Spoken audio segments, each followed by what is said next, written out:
Hello friends, welcome to our channel and I am your teacher engineer Praveen Kumar Bagde. दोस्तों, लंबे समय के बाद आपसे मुलाकात हुई है, तो कैसे हैं आप लोग? कमेंट करके जरूर बताएं। तो दोस्तों, स्टार्ट करेंगे आज हम अपनी पढ़ाई। तो दोस्तों, हम लोग बायोलॉजी की प्लेलिस्ट में चल रहे थे और आज हम पढ़ने वाले हैं रेस्पिरेटरी सिस्टम यानी कि श्वसन तंत्र के बारे में। दोस्तों, विभिन्न कंपटीशन एग्जाम में रेस्पिरेटरी सिस्टम के ऊपर में बहुत से क्वेश्चन पूछे जाते हैं। तो दोस्तों, आज हम श्वसन तंत्र के ऊपर डिटेल में डिस्क्राइब करने वाले हैं। तो बिना देरी के स्टार्ट करते हैं आज की अपनी स्टडी। Let's start now. दोस्तों, सबसे पहले मैं बात करूंगा श्वसन तंत्र की। दोस्तों, हम लोग जो प्राणवायु ऑक्सीजन को ग्रहण करते हैं और उससे हमारे शरीर के भोजन का पाचन होता है, यानी कि ऊर्जा को उत्पन्न किया जाता है और फलस्वरूप कार्बन डाइऑक्साइड गैस उत्पन्न होती है, जिसे हमारे शरीर के द्वारा एक्सीक्रीट किया जाता है यानी कि उत्सर्जित किया जाता है। इस संपूर्ण प्रक्रिया को श्वसन या रेस्पिरेशन कहा जाता है दोस्तों। और श्वसन की क्रिया में ऑक्सीजन प्राणवायु को अंदर लिया जाता है और कार्बन डाइऑक्साइड को बाहर छोड़ा जाता है। तो दोस्तों, आप लोगों ने सुना होगा कि सुबह की वायु बहुत ही सुबह की हवा सेहत के लिए बहुत ही लाभदायक होती है। तो मैं आप लोगों से गुजारिश करूंगा कि सुबह सुबह घूमने जाए और शुद्ध ऑक्सीजन ले और अपने ब्रेन को तरोताजा और रिफ्रेश रखें। तो दोस्तों, आज हम वही श्वसन तंत्र के ऊपर डिटेल में डिस्क्राइब करने वाले हैं। तो मनुष्य के श्वसन तंत्र का सबसे महत्वपूर्ण अंग जो होता है वो फेफड़ा या फुफ्फुस होता है। इसी कारण मनुष्य में होने वाले श्वसन को फुफ्फुसीय श्वसन कहते हैं। दोस्तों, कंपटीशन एग्जाम में कई बार पूछा जाता है कि मछली किससे श्वसन करती है। दोस्तों, मैं आपको जानकारी के लिए बता दूं, मछली जो होती है वो गिल्स से श्वसन करती है। मेंढक जो होती है दोस्तों, वो त्वचा से श्वसन करती है। ऐसे ही अनेकों प्रकार के जीव होते हैं जो अलग अलग चीजों से श्वसन करते हैं, जो मैं आगे आपको डिटेल में बताने वाला हूं। तो दोस्तों, मनुष्य के श्वसन तंत्र का सबसे महत्वपूर्ण अंग फेफड़ा या फुफ्फुस होता है, जहां पर गैसों का आदान प्रदान होता है, इसीलिए इसे फुफ्फुसीय श्वसन कहते हैं। श्वसन तंत्र के अंतर्गत वे सभी अंग आते हैं जिनसे होकर वायु का आदान प्रदान होता है, जैसे नासा मार्ग, ग्रसनी, लैरिंग्स जो है दोस्तों, ये स्वर यंत्र को कहा जाता है, वॉइस बॉक्स को कहा जाता है। इसके अलावा ट्रेकिया, ब्रोंकाई, ब्रैंकियोल्स तथा फेफड़े। तो दोस्तों, अब हम आगे श्वसन तंत्र में भाग लेने वाले प्रत्येक अंगों के ऊपर डिटेल में डिस्क्राइब करेंगे और कंपटीशन एग्जाम में पूछे जाने वाले क्वेश्चनों के ऊपर भी डिस्कस करेंगे। सबसे पहले मैं बात करूंगा दोस्तों नसल पासेज की। नसल पासेज यानी होता है नासा मार्ग। दोस्तों, इसका मुख्य कार्य सूंघने से संबंधित है। दोस्तों, आपका जो नसल पासेज होता है यह हमारे श्वसन तंत्र का महत्वपूर्ण और पहला अंग होता है, जिसका मुख्य कार्य सूंघने से संबंधित होता है। और मैं आपको जानकारी के लिए बता दूं कि प्रत्येक व्यक्ति की जो सूंघने की क्षमता होती है वो विचित्र होती है। और दोस्तों, मैं आपको जानकारी के लिए बता दूं कि कुत्ते जो होते हैं, इनकी घ्राण क्षमता जो होती है, सूंघने की जो क्षमता होती है काफी ज्यादा होती है।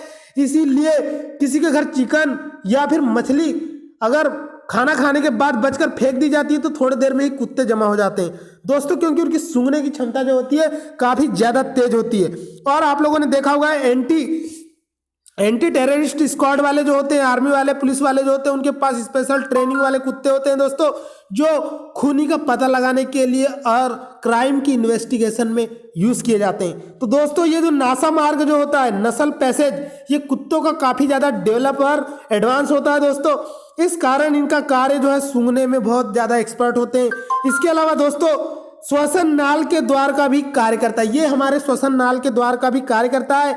इसके भीतर की गुहा म्यूकस कला यानी कि म्यूकस मेम्ब्रेन में स्तरित होती है। यह स्तर लगभग आधा लीटर म्यूकस प्रतिदिन स्रावित करती है। तो दोस्तों, हमारे शरीर में जो म्यूकस कला होती है, जो हमारे अंदर की जो श्वसन गुहा होती है, उसके अंदर में एक झिल्ली होती है दोस्तों, जिसे म्यूकस मेम्ब्रेन के नाम से जाना जाता है। यह लगभग आधा लीटर म्यूकस प्रतिदिन स्रावित करती है। अगर हमारे नाक के माध्यम से कीड़े या कोई धूल के कण या मिट्टी के कण जो भी अंदर चले जाते हैं, मान लो बारीक वाले, एकदम आटा वाटा जो भी है, तो दोस्तों सीमेंट वगैरह, तो वो म्यूकस कला में जाके चिपक जाते हैं और उसके आगे नहीं बढ़ पाते, क्योंकि दोस्तों म्यूकस कला जो होती है वो क्या कर देती है, यह धूल के कण, जीवाणु और अन्य सूक्ष्म जीवों को शरीर के अंदर प्रवेश करने से रोकती है।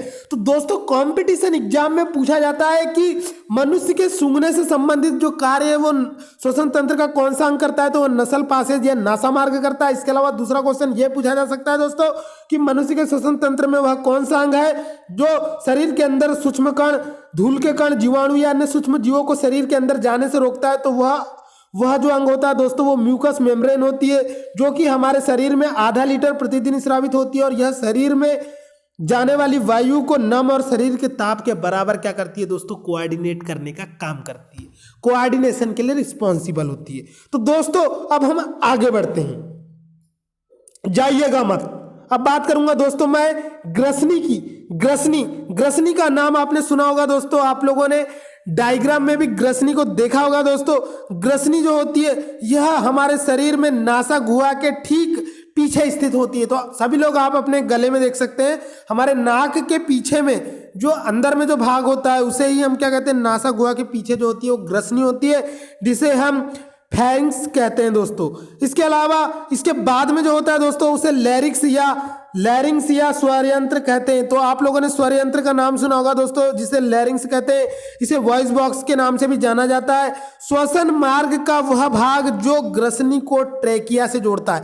तो दोस्तों ट्रेकिया क्या होती है, हमारे वक्ष गुहा के अंदर जो पाइप पाया जाता है, जो नली पाई जाती है, जो दोनों फेफड़ों की ओर जाती है, उस नली को ही ट्रेकिया कहा जाता है दोस्तों। और ट्रेकिया के पहले जो यंत्र होता है जिसे लैरिंग्स या वॉइस बॉक्स कहा जाता है, जो मनुष्य में वॉइस के लिए रिस्पॉन्सिबल करता है, वॉइस प्रोडक्शन के लिए रिस्पॉन्सिबल होता है। जैसे कि मैं बात करूं दोस्तों लता मंगेशकर की, तो उसका वॉइस बॉक्स खुदा ने बहुत ही फुर्सत में बनाया होगा दोस्तों, इसीलिए उनकी आवाज़ जो है लता हमारे देश की महान सिंगर है लता मंगेशकर। लता ताई की जो आवाज़ है वो बहुत ही फेमस आवाज़ है। तो दोस्तों उनके स्वर यंत्र के कारण है। तो ये स्वर यंत्र जो होता है ये आवाज के प्रोडक्शन के लिए रिस्पॉन्सिबल होता है। इसके अलावा दोस्तों इसे लैरिंग्स भी कहा जाता है। तो कंपटीशन एग्जाम में पूछा जाता है कि स्वर यंत्र का दूसरा नाम क्या होता है, तो दोस्तों स्वर यंत्र का दूसरा नाम लैरिंग्स भी होता है। इसे स्वर यंत्र कहा जाता है। इसका मुख्य कार्य ध्वनि उत्पादन करना होता है। इसके अलावा दोस्तों लैरिंग्स प्रवेश द्वार पर एक पतला पत्ती समान कपाट होता है। क्या होता है, आपका जो लैरिंग्स होता है, जो आपका वॉइस बॉक्स होता है, उसके प्रवेश द्वार पर एक पतला पत्ती समान कपाट होता है जिसे इपिग्लाटिस कहा जाता है दोस्तों। तो कंपटीशन एग्जाम में ये भी क्वेश्चन आता है कि हमारे स्वर यंत्र के सामने में एक पत्ती समान कपाट होता है, उसे क्या कहा जाता है, तो दोस्तों उसे इपिग्लॉटिस कहा जाता है। इस फैक्ट को आपको 100% याद करना है। आगे बढ़ते हैं दोस्तों। इसके अलावा बाद में बताऊंगा कि जब हमें कुछ भी निगलना होता है तो यही इपिग्लाटिस जो है ये ग्लाटिस द्वार को बंद कर देता है, जिससे भोजन जो है वो श्वास नली में प्रवेश नहीं करता। तो भोजन को श्वास नली में प्रवेश करने से रोकने के लिए जो द्वार होता है उस द्वार का नाम क्या होता है, तो दोस्तों उस द्वार का नाम होता है ग्लाटिस। क्या होता है दोस्तों, उस द्वार का नाम होता है ग्लॉटिस। क्या होता है, ग्लॉटिस होता है दोस्तों, ग्लॉटिस द्वार। इसको भी आपको याद रखना है। भोजन को श्वास नलिका में जाने से रोकने वाले कपाट को ग्लॉटिस द्वार कहा जाता है दोस्तों। आगे बढ़ते हैं। इसके बाद में हम बात करेंगे ट्रैकिया। दोस्तों हमारी श्वसन जो होता है फुफ्फुसीय श्वसन कहलाता है। हमारे जो दोनों फेफड़े होते हैं उन दोनों फेफड़े के ओर एक पाइप जाता है जिससे कार्बन डाइऑक्साइड और ऑक्सीजन परिवहन करती है। तो दोस्तों उस पाइप को या उस नली को या उस गुहा को, जो वक्ष गुहा होती है, उसे ही ट्रैकिया कहा जाता है दोस्तों। इसे वक्ष गुहा या थोरेटिक कैविटी में प्रवेश करती है। तो हमारे गले से जो पाइप जाता है उसे ही ट्रैकिया कहा जाता है। ट्रैकिया की दो प्रमुख शाखाओं को प्रथम ब्रेंकियोल कहते हैं। तो दोस्तों जो ट्रैकिया होता है वो दो भागों में बढ़ जाता है। एक पाइप जो है वो लेफ्ट वाले लंग्स में जाता है और एक भाग जो है वो राइट वाले लंग्स में जाता है। इस तरह से हमारी ट्रैकिया दो शाखाओं में बढ़ जाती है जिसे प्राथमिक ब्रोंकियोल कहते हैं। इसके अलावा दोस्तों जो दायां ब्रोंकियोल होता है, यानी कि जो आपका राइट हैंड साइड का जो ब्रोंकियोल होता है, जो राइट हैंड साइड की जो ब्रांच होती है, ये 3 शाखाओं में बढ़ जाती है। कितने शाखाओं में बढ़ जाती है, 3 शाखाओं में बढ़ जाती है। यानी कि भगवान शिव जो है वो सीधे हाथ में त्रिशूल पकड़ लेते हैं। ठीक है दोस्तों, ऐसे याद रख सकते हैं आप। इसके बाद में आगे देखते हैं। तो और जो लेफ्ट वाला होता है दोस्तों, उसमें क्या होता है, दो शाखाओं में बंटकर बाएं फेफड़े में प्रवेश करती है, और बाएं हाथ में उनका डमरू होता है। तो डमरू के दो जो होते हैं धागे, वो बजाते हैं डमरू, और सीधे हाथ में त्रिशूल और बाएं हाथ में डमरू। तो दोस्तों सीधे आपका जो फेफड़ा होता है उसके राइट वाला जो है उसमें जो ब्रोंकियोल होता है वो 3 ब्रांचेस में बटा होता है, और लेफ्ट वाला जो ब्रोंकियोल होता है वो 2 ब्रांचेस में बटा होता है। ये एक समझने के लिए एक ट्रिक है दोस्तों, आप जो है इमेजिनेशन के आधार पर इसे याद रख सकते हैं। और आगे बढ़ते हैं दोस्तों, अब हम अपने वीडियो में अब हम बात करेंगे फेफड़े के ऊपर।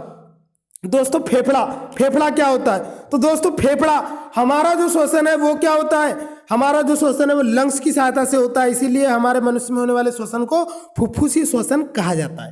ठीक है दोस्तों, अब आगे वीडियो में देखते हैं। इसके बाद में दोस्तों अब हम बात कर रहे थे फेफड़े की, तो फेफड़ा वक्ष गुहा में एक जोड़ी फेफड़ा पाया जाता है दोस्तों, इनका रंग लाल होता है। मैं आपको जानकारी के लिए बता दूं दोस्तों, मनुष्य के जो फेफड़े होते हैं ये लाल होते हैं। तो दोस्तों आप लोगों ने देखा होगा जो सिगरेट का पैकेट होता है उसमें लिखा होता है कि स्मोकिंग काउजेस कैंसर। तो दोस्तों स्मोकिंग करने से कैंसर होता है, तो आज ही आप स्मोकिंग छोड़ दें। इसके अलावा दोस्तों आपके जो फेफड़े होते हैं वो लाल रंग के होते हैं, ज्यादा स्मोकिंग करने से वो ब्लैक होने लगते हैं, क्योंकि हम जो कार्बन डाइऑक्साइड या जो भी गैस हम जो अंदर लेते हैं दोस्तों, उसके कारण क्या होता है कि उसके कारण हमारे शरीर में जो कार्बन डाइऑक्साइड या कार्बन मोनोऑक्साइड या सल्फर डाइऑक्साइड या जो भी गैस हमारे फेफड़े में जाती है वो वहां की कोशिकाओं को काला कर देती है। दोस्तों हमारा फेफड़ा जो होता है वो नेचुरली सुपर नेचुरली लाल कलर का होता है। इसके अलावा दोस्तों इसकी रचना जो होती है स्पंज के समान होती है। दायां फेफड़ा बाएं फेफड़े की तुलना में बड़ा होता है। दोस्तों मैं आपको जानकारी के लिए बता दूं, आपका जो राइट हैंड है, आप लोग देखते होंगे आपका अक्सर जो राइट हैंड होता है वो ज्यादा ताकतवर होता है। आपने कभी इस बात को नोटिस नहीं किया होंगे कि राइट हैंड में ज्यादा ताकत क्यों होती है और लेफ्ट हैंड में अपेक्षाकृत कम ताकत क्यों होती है। दोस्तों ये वैसे तो प्राकृतिक वर्णवाद के सिद्धांत पे भी वर्क करता है, जिस चीज का हम जितना ज्यादा उपयोग करते हैं वो उतनी ज्यादा मजबूत होते जाती है। लेकिन दोस्तों सीधा हाथ मजबूत होने का एक रीजन ये भी होता है क्योंकि राइट वाला जो आपका फेफड़ा होता है वो बड़ा होता है, वो ज्यादा ऑक्सीजन को अंदर ले सकता है, तो आप जो है इधर ज्यादा मतलब ताकत है, ऐसे भी आप याद रख सकते हैं। तो इस तरह से आपका फेफड़ा भी बड़ा ही होता है। आगे बढ़ते हैं दोस्तों, ऐसा कोई साइंटिफिक फैक्ट तो मुझे अभी नहीं पता है, लेकिन फिर भी राइट फेफड़ा बड़ा है इसीलिए राइट हैंड में ज्यादा ताकत होती है। दोस्तों याद रखने की ट्रिक है। आगे बढ़ते हैं दोस्तों, इसके अलावा प्रत्येक फेफड़ा जो होता है एक झिल्ली के द्वारा घिरा होता है जिसे प्लूरल मेम्ब्रेन के नाम से जाना जाता है। दोस्तों तो आपका जो फेफड़ा होता है वो एक झिल्ली के द्वारा घिरा होता है जिसे प्लूरल मेम्ब्रेन के नाम से जाना जाता है। फेफड़े में रुधिर कोशिकाओं का जाल बिछा होता है। क्या होता है दोस्तों? ब्लड सेल्स का जाल बिछा होता है। यहाँ पर ऑक्सीजन रुधिर में मिक्स हो जाती है, ब्लड में मिक्स होती है और कार्बन डाइऑक्साइड को एब्जॉर्ब किया जाता है। दोस्तों क्या किया जाता है? निकाला जाता है। ठीक है दोस्तों, तो आप लोगों ने अगर आप लोग चिकन मछली खाने के शौकीन होंगे तो आपने देखा होगा जब मछली को काटा जाता है तो उसके 2 फेफड़े निकलते हैं। दोस्तों देखे होंगे। ठीक है आगे बढ़ते हैं दोस्तों, तो आगे बढ़ते हैं दोस्तों, अब हम बात करेंगे श्वसन की प्रक्रिया को 4 भागों में बांटा जा सकता है। सबसे पहले मैं बात करूंगा दोस्तों बाह्य श्वसन या एक्सटर्नल रेस्पिरेशन की। तो गैसों का परिवहन या ट्रांसपोर्टेशन ऑफ गैसेस को देखो दोस्तों, जो आपकी श्वसन प्रक्रिया होती है 4 भागों में बटी हुई होती है। पहला होता है आपका बाह्य श्वसन जिसे एक्सटर्नल रेस्पिरेशन कहा जाता है। दूसरा भाग होता है गैसों का परिवहन या ट्रांसपोर्टेशन ऑफ गैसेस। तीसरा होता है दोस्तों आपका आंतरिक श्वसन या इंटरनल रेस्पिरेशन। चौथा होता है कोशिकीय श्वसन। सबसे पहले हम डिस्कस करेंगे दोस्तों बाह्य श्वसन के ऊपर। क्या होता है बाह्य श्वसन या एक्सटर्नल रेस्पिरेशन? दोस्तों बाह्य श्वसन जो होता है यह 2 पदों में विभक्त होता है, श्वासोच्छ्वास और गैसों का विनिमय। तो दोस्तों सबसे पहले मैं बात करूंगा श्वासोच्छ्वास या ब्रीदिंग के बारे में। दोस्तों फेफड़ों में निश्चित दर से वायु भरी व निकाली जाती है जिसे सांस लेना या श्वासोच्छ्वास कहते हैं। दोस्तों जब हम प्रातः काल में मैं जब घूमने जाता हूं तो मैं क्या करता हूं, सुबह जाने के बाद अनुलोम विलोम और बाबा रामदेव के विभिन्न प्रकार के योगास को अप्लाई करता हूं। तो दोस्तों उससे क्या होता है, मेरे फेफड़े के अंदर में मैं अपने पूरे सामर्थ्य के अनुसार ऑक्सीजन को अंदर लेता हूं और धीरे धीरे कर उसे छोड़ता हूं। तो उससे क्या होता है कि मेरे ब्रेन तक के ताजा ऑक्सीजन पहुंचती है और सुबह सुबह मेरा माइंड बहुत ही कूल हो जाता है और दिन भर कूल रहता है।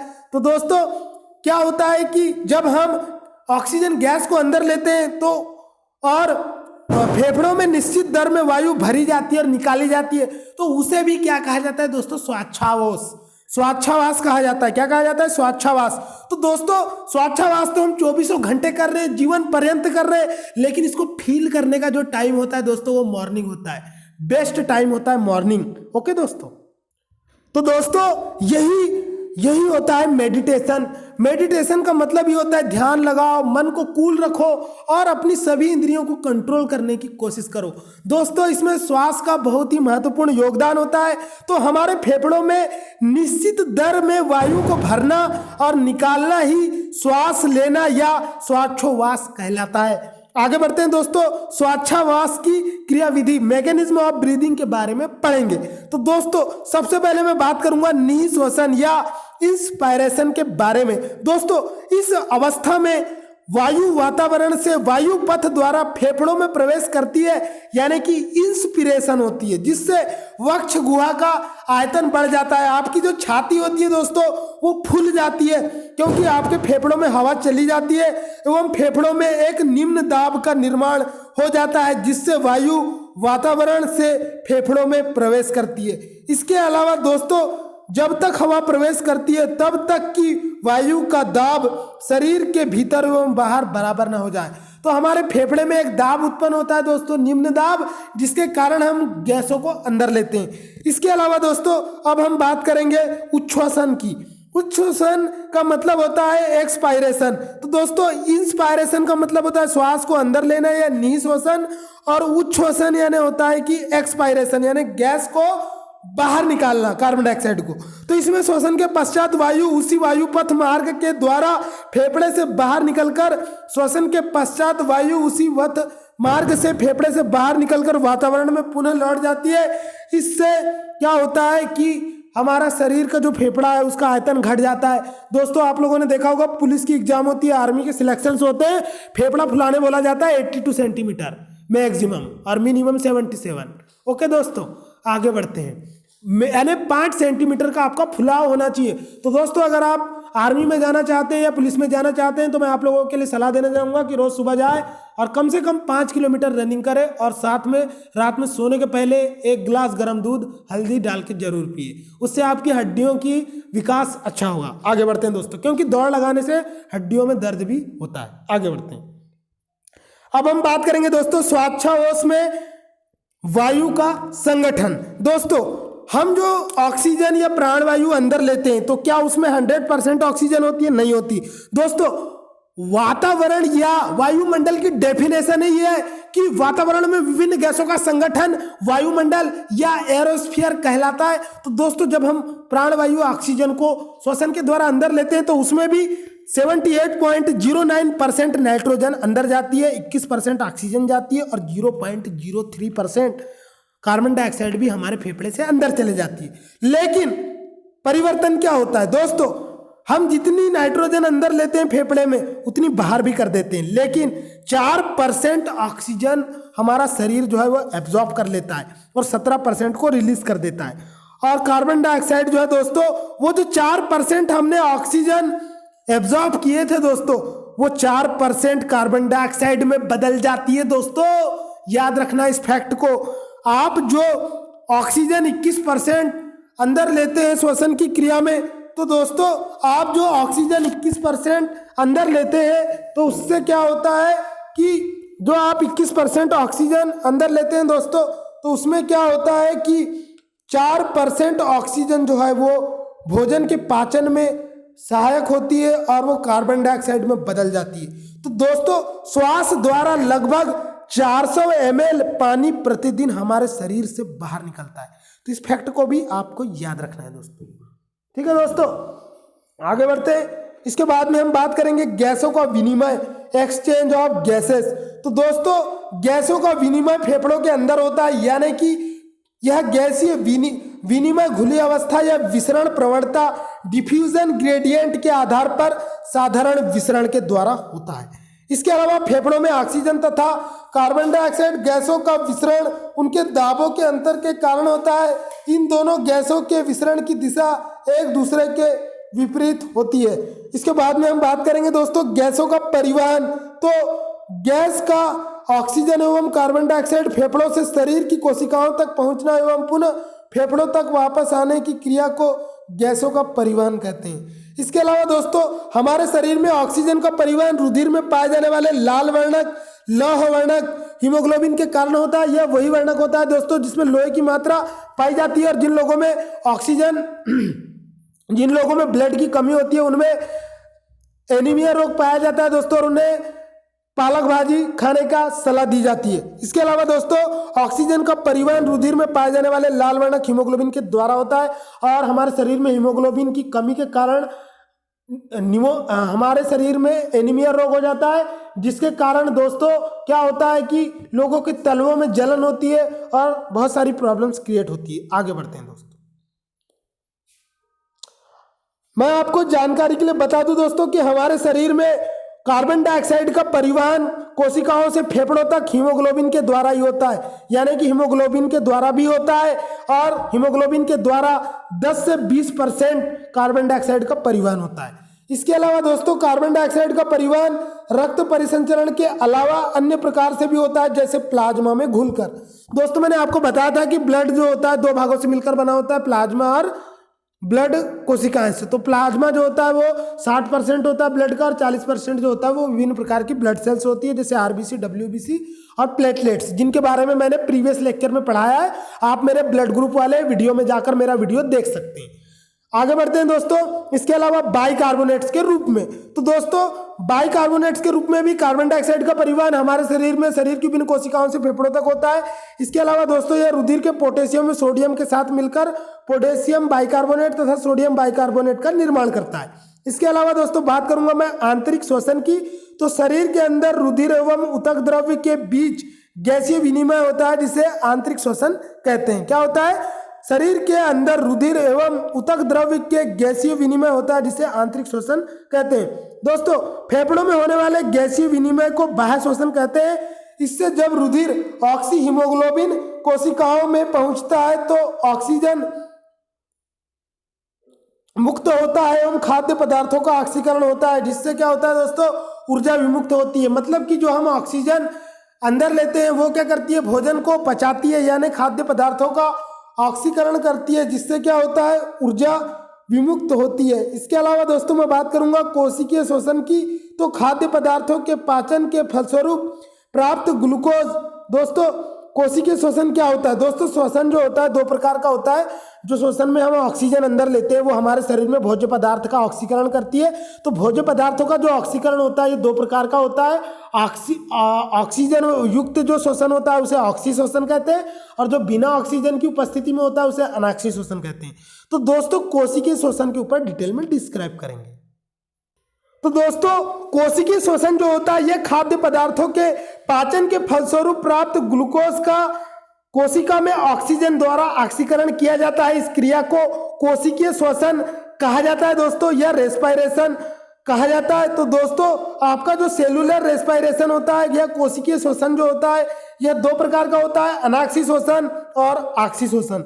तो दोस्तों अनाक्सी श्वसन या अनएरोबिक रेस्पायरेशन जो होता है, जो श्वसन ऑक्सीजन की अनुपस्थिति में होता है, उसे अनाक्सी श्वसन कहते हैं। इसमें ग्लूकोज बिना ऑक्सीजन के मांसपेशियों में क्या होता है, ऊर्जा देता है, जिससे लैक्टिक एसिड का निर्माण होता है और बैक्टीरिया एवं ईस्ट की कोशिकाओं में इथाइल अल्कोहल में विघटित हो जाता है। तो दोस्तों जो पायरुविक अम्ल होता है वो बाद में विघटित होकर इथाइल अल्कोहल में और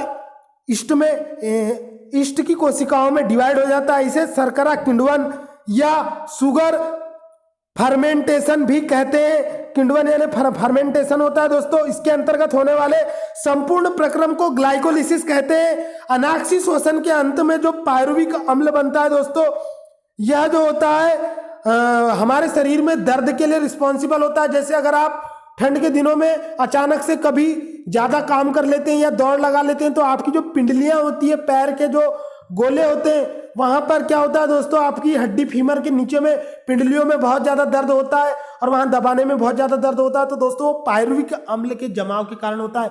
और जब आप डॉक्टर के पास जाते हैं तो डॉक्टर आपको कैल्शियम और पेन किलर की गोलियां देता है, जिसके बाद आपका वो दर्द भी ठीक हो जाता है दोस्तों। तो पायरुविक अम्ल के जमाव के कारण होता है। कभी कभी जब हम अचानक दौड़ लगाते हैं तो हमारे शरीर को बहुत अधिक मात्रा में ऊर्जा की जरूरत होती है, जिसके कारण हमारी कोशिकाएं पर्याप्त मात्रा में ऑक्सीजन की अनुपस्थिति के कारण अनाक्सी शोषण कर लेती है, जिससे वहां पायरुविक अम्ल का जमाव हो जाता है दोस्तों। इसके कारण पैर में गोले भर जाते हैं। इसके बाद में मैं बात करूंगा दोस्तों, अनाक्सी शोषण जो होता है प्राय जीवों में गहराई में स्थित ऊतकों में और जो हमारे शरीर के आंतरिक ऊतक होते हैं जिनमें बहुत तेजी से ऑक्सीजन की जरूरत होती है, वहां पर होता है। इसके अलावा अंकुरित होने वाले बीजों में भी अनाक्सी शोषण होता है और फलों में थोड़े समय के लिए होता है, परंतु ईस्ट और जीवाणुओं में प्राय अनाक्सी शोषण ही होता है दोस्तों, क्योंकि ईस्ट और जीवाणु तो ऐसी जगह पर पाए जाते हैं जहां ऑक्सीजन भी नहीं पाई जाती है। इसके अलावा दोस्तों मैं बात करूंगा अनाक्सी शोषण की, तो दोस्तों इसके बाद में मैं बात करूंगा दोस्तों ऑक्सी शोषण की। तो ऐसा कोशिकीय शोषण जो ऑक्सीजन की उपस्थिति में होता है, ऑक्सी शोषण या एरोबिक रेस्पिरेशन कहलाता है। इसमें श्वसनीय पदार्थ का पूर्ण ऑक्सीकरण होता है, जिसके फलस्वरूप कार्बन डाइऑक्साइड और जल बनते हैं। यह काफी मात्रा में ऊर्जा भी विमुक्त होती है। तो दोस्तों मैं बात करूंगा अब अनाक्सी शोषण की। तो दोस्तों ऑक्सी शोषण और अनाक्सी शोषण के बारे में अंतर, और ऑक्सी शोषण जो होता है दोस्तों यह 2 स्टेजेस में होता है और इसमें ज्यादा मात्रा में ऊर्जा उत्पन्न होती है। इसमें ग्लूकोज जो होता है दोस्तों, जिसका सूत्र C6H12O6 होता है, ऑक्सीजन के 6 अणुओं से क्रिया कर 6 कार्बन डाइऑक्साइड के अणु निकालता है, 6 जल के अणु निकालता है और साथ में दोस्तों 2830 किलो जूल ऊर्जा विमुक्त होती है। यानी कि एक ग्लूकोज के अणु के विघटन पर 2830 किलो जूल ऊर्जा उत्पन्न होती है। इस फैक्ट को भी आपको याद रखना है। तो दोस्तों कोशिकीय शोषण जो होती है 2 स्टेजेस में होती है, ग्लाइकोलिसिस और क्रेब्स चक्र, जो कि मैं आपको अपने अगले लेक्चर ऑक्सी शोषण में पढ़ाने वाला हूं।